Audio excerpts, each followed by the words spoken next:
Okay, number 2.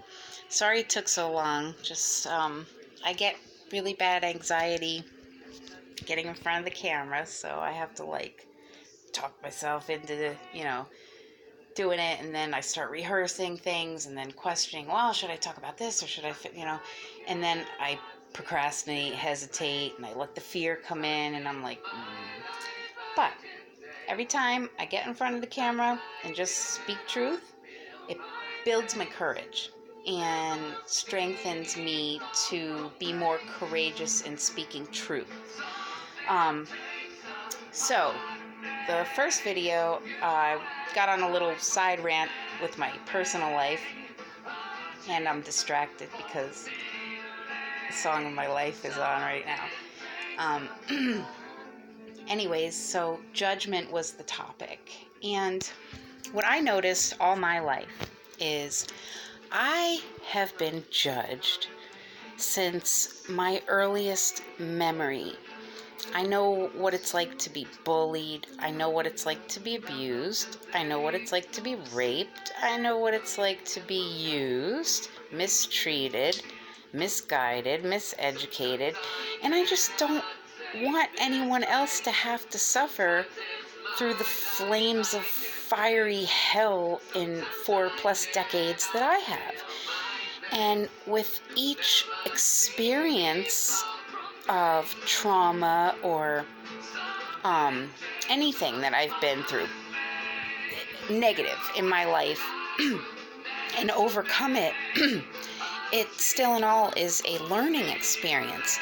So if I can even spare one person out there from having to live through what I've lived through, I've done my part, which I'd like to help all of humanity and this beautiful planet. But being a nobody in this world and not really having a platform or peers or things like that, money, circumstances, family, anything like that, I do the best that I can. And it's me and my little shitty cell phone and you.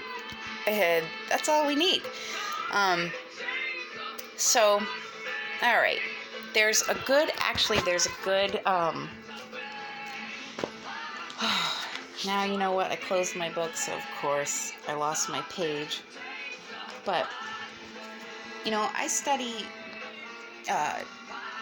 prophecy and scripture, ancient texts, anything archaeological, from hieroglyphics in Egypt to King James Version Bible to the Mormons to even in school. Since I was in advanced placement classes, I was able to take a world religions course and study all the religions in the world. And I noticed that there were truths and deceptions in all of them. And then being raised in the Catholic Church, attending a Christian school, which I have to tell you, my parents slaved to afford, in the 80s, $300 a month tuition to send me to private school and pay for books and workbooks, and even the bus cost. Everything was about that. And so a lot of the kids that I went to school with for those 8 years came from very affluent, wealthy families. And my dad was a mailman, a Vietnam veteran, and my mom was a stay-at-home mom and then became a medical assistant for our family doctor for the rest of her life. And hardworking, drove shitty cars, put braces on my teeth, built a pool for, just hardworking, good, middle-class people. And I fucking hate society's judgments of lower class, poor, middle class, elite, wealthy, aristocratic. Does it really matter? Man, woman, black, white, fat, thin, tall, short, ugly, pretty. Labels damage. They traumatize. So when I was 12 and I got the freaking G word handed to me on my IQ, my parents were like, oh my God, they were so excited. And it destroyed me. Everyone holding you to that standard, thinking that you're going to, go work at NASA one day and do, or figure out a cure for freaking cancer. And, those are things I wanted to do. And, but there was so much pressure to always perform, always be above and beyond, because you were above and beyond. And then that fucks you up. So I'm like, I'm just going to be me. And I've never been understood by the mainstream, the average, the masses. There's people like, Stephen Hawking, let's say, or Einstein, Tesla. Just so many. I can't even go into it. Were they accepted by society until they made a discovery and were renowned for it? No. Dropouts, called mad, insane. People thought, like, you ever see the movie Rain Man, right? And that's how our brains work, is we're always calculating things. And like, somebody will look at a flower, let's say a daisy, and we're counting the petals and then going over the photosynthesis process in our minds and then wondering how long it took to grow, seeing if we could figure out the Fibonacci sequence of it. And then it's like, you can't just look at a flower and be like, oh, that's pretty. Doesn't work in this noggin. So, when they say there's a fine line between genius and madness, there is. And it's like being a 1-ton elephant walking on a tightrope in a circus full of spectators who are either cheering or booing you based on your performance. And, sometimes we wobble on the line and we're eccentric and quirky and hermits and we're just different.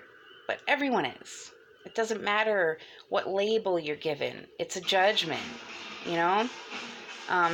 being the victim of bullying and things like that, because I always was in the front of the class, raising my hand, giving the answers out, and I got so made fun of for that, and made fun of because everyone shopped at Macy's and my parents bought our clothes at Kmart.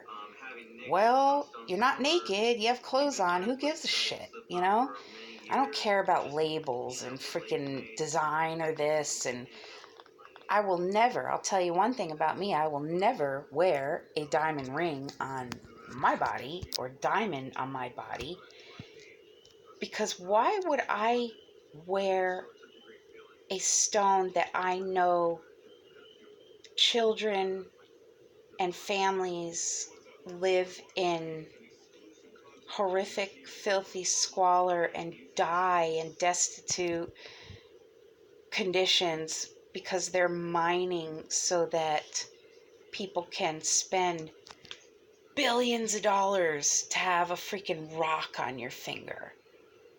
Not worth it to me. Like, I go out in nature and I find natural quartz crystal, and to me, gemstones and natural earth elements are much more precious than something that, someone's going to die to produce. Like in the town I just moved from, it's a coal mining town. It's called Jim Thorpe, and it was named after the famous Native American Olympian athlete. And that town's not known for him, and it should be. It's known for the railroad and the mining. But let's get real. Coal, anthracite mining. Guess what's all over the ground in Jim Thorpe? Uranium. You know what uranium produces? Nuclear weapons. So I could imagine back then all those miners dying of mesothelioma, black lung, getting trapped in mines, slaving away. And you should see how those houses are built up. There's one on top of a really high mountain, so the overseer, landowner, could watch all his slaves and make sure they were mining. And it's just disgusting, you know?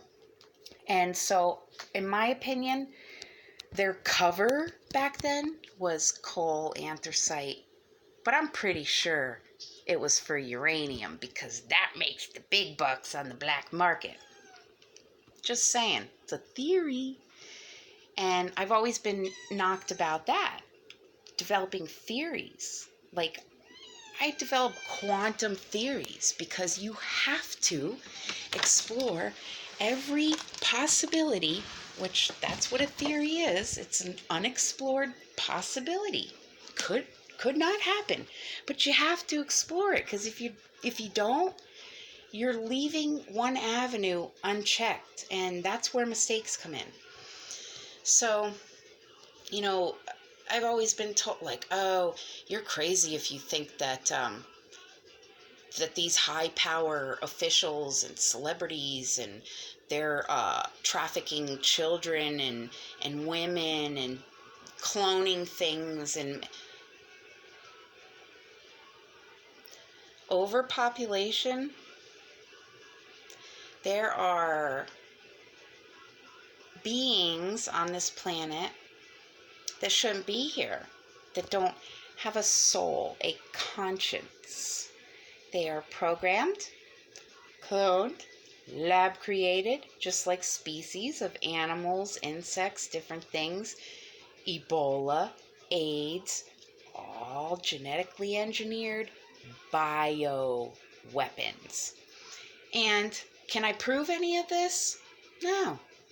I don't work for the Pentagon. I don't work for the CIA. I'm not on Trump's Space Force. I don't work for NASA. I don't own a cloning facility. But what I do know is that with these 23andMe and Ancestry DNA kits for $50, you're selling your DNA, even though you are learning important genetic information about yourself, which is great.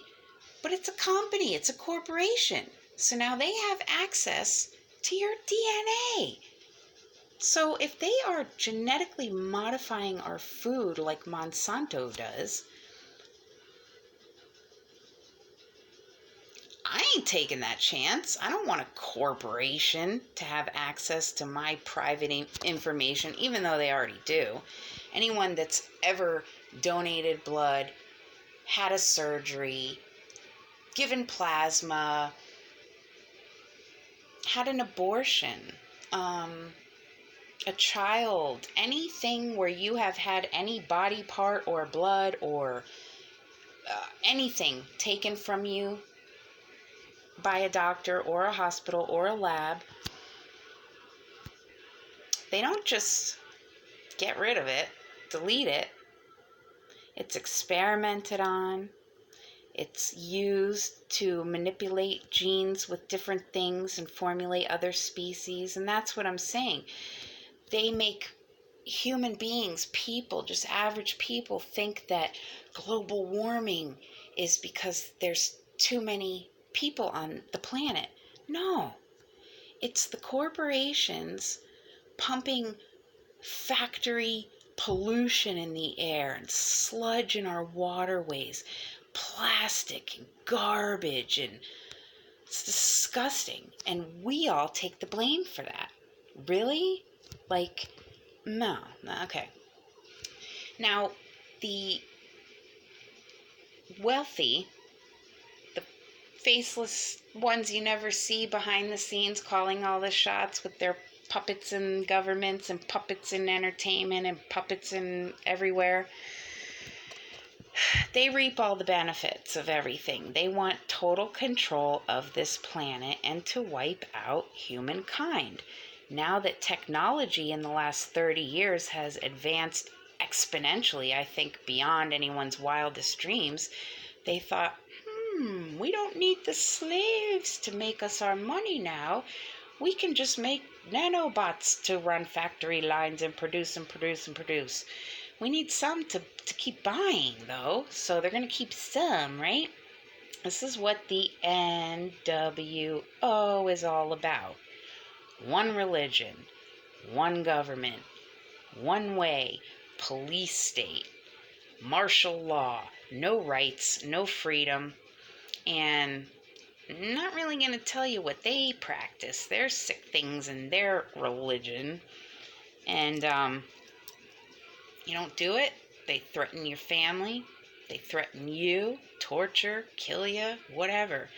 So even though I'm this in the world, unknown by anyone, or you have someone like Russell Brand or Jonathan Davis from Korn or Tupac, big name people that were exposing the Illuminati and these sick cults and what they do and things like that, you're a mark.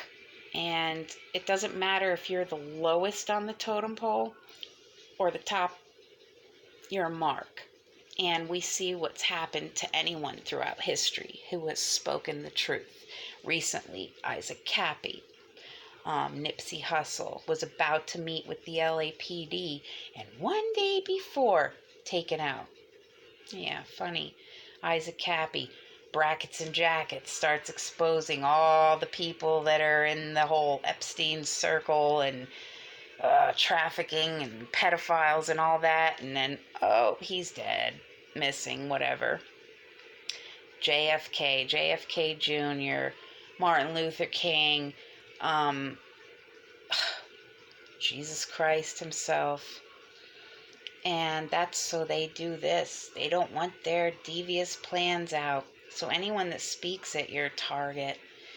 And I know the risk that I take, and I put all my personal information out. I don't use a generic name. I link to my Facebook, my email. People in my 3D community know what I'm about, and I let people know where I am, what I'm doing, all my journals, all my research, all my findings, all my calculations, copies, and they're in strategic, random places. And I'm not that dumb to just, I'm going to be anonymous. And then when I get taken out, nobody will ever even know. Like my sister's well aware, we talk about this all the time. She's anti-NWO like me, but not as freaking hardcore as I am. And, she says the same thing. If something happens to me, it wasn't me. And I'm like, same thing. I am not suicidal, even though I used to be. And I show people, like, I have scars on my wrists from I didn't play around with, oh, let me just slice this way. I took a freaking serrated knife, I jabbed it, and I pulled it because I wanted out of this game. This game. That's what we're in. It's a game. It's survival of the fittest. And, now with all these just elections, Russia, Iran, Venezuela, the border wall, the economic collapse, the SHTF, as they call it, shit hitting the fan. I just think it's better to be safe than sorry. It's better to be prepared than not. Because whether it's a solar flare or a cyber attack and grids go out and there's no power, no running water, you better know how to live off the land and purify water, gather food, supplies, medicines. And if you don't, if you're relying on your microwave or your computer chip controlled vehicle or your cell phone, or what are you going to do, So that's the problem with technology. And when the internet became popular and now everyone's stuck to a device, like I freaking hate doing this right now. I would love to be in a classroom with people for real, or speaking at a symposium or something like that. Just in reality, real life, physically, person to person, face to face. Because this was part of the plan. Disconnect humanity, and you see that some people's only outreach is a cell phone or the internet. And my family's scattered all over now, and it's like, and then when MySpace went out back in the day, that's how old I am, and Facebook came out, now everybody's got to perform and act like there's something they're not and be so superficial. And there's so much bullying and so much hatred. And Mark Zuckerberg was a freaking idiot college kid when he developed the app. So he's not some genius. MySpace was already there. He just tweaked it and called it Facebook. So what used to be MySpace became Facebook. And he sold out everyone that's been on there. And I've been on Facebook. This year makes a decade, 09 to 19. And got sucked into it too. And he sold everyone's information. Everyone. And in my personal opinion, another theory I'd like to explore is that they take all these social media apps, all your voice sounds, your facial features, photographs, audio, the way you speak, your grammar, your typing, everything, and that's what's programmed into these, whatever they are, clones, nanobots, robots, Siris, Alexas, Hey Googles, whatever they are. I probably have, with all the freaking surgeries and plasma and shit and the abortion that I was forced to have, and I probably have some doppelgangers or clones out there. And, I think that's how they frame people. Certain people that are innocent is you'll have an exact replica of yourself and be put in a not so good situation, and it's coincidentally caught on camera, and your voice is the same, you look the same, but they don't have emotion. And computers learn. Computers only get smarter you have to know code, and you have to know language and systems and programs and software and hardware and all these things. Your body works the same way. Your brain is your control center, and it controls everything else by sending signals. Computers use zeros and ones and then other things, and it's like copies, carbon copies. So what if there were 5 of identical me's standing there, and I had to prove my innocence, and I was the one real Jen, right? How would I do that when every answer would be the same? Everything I've ever learned, everything I've ever seen, everything I've ever... Because they can't get in here. And some things you have to keep there. You can't blab everything. And with emotion, like I've seen these shows where they asked that one, it was on a TEDx conference, and they asked that robot something about the end of the world or human beings and robots, and without any emotion, well, I think but they're going to perfect that, and it's going to be identical. It'll be like having an identical twin, okay? So how do you tell who's the real, who's the fake? What's it going to be?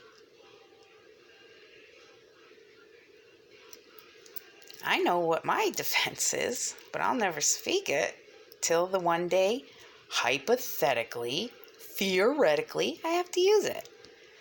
And then, whatever. So when I speak these videos and try to just prepare people or pass along what I've learned, whether through experience, research, study, and learning, and having the capacity to do it and having it wasted my whole life, I want to use it because I'm excited to be alive. I'm excited that in my lifetime, I could be part of this 30-year rebellious revolution, non-conforming, Generation X, Generation Strange freak that I am.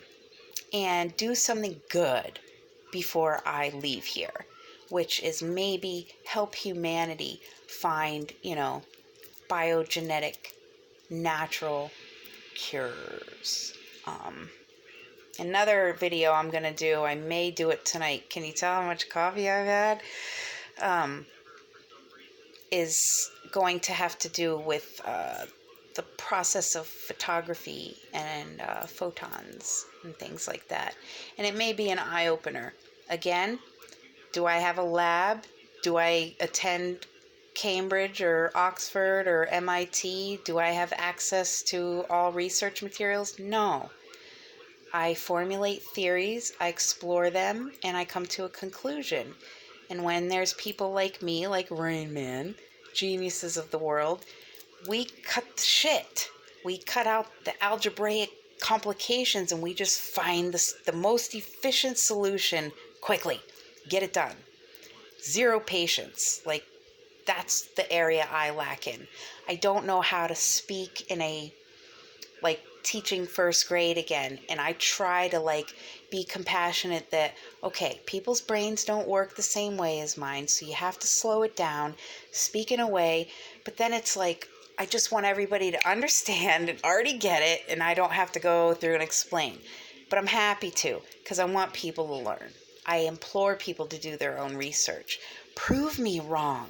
Give me something to debate with, not hate, not argumentative, bashing and all that.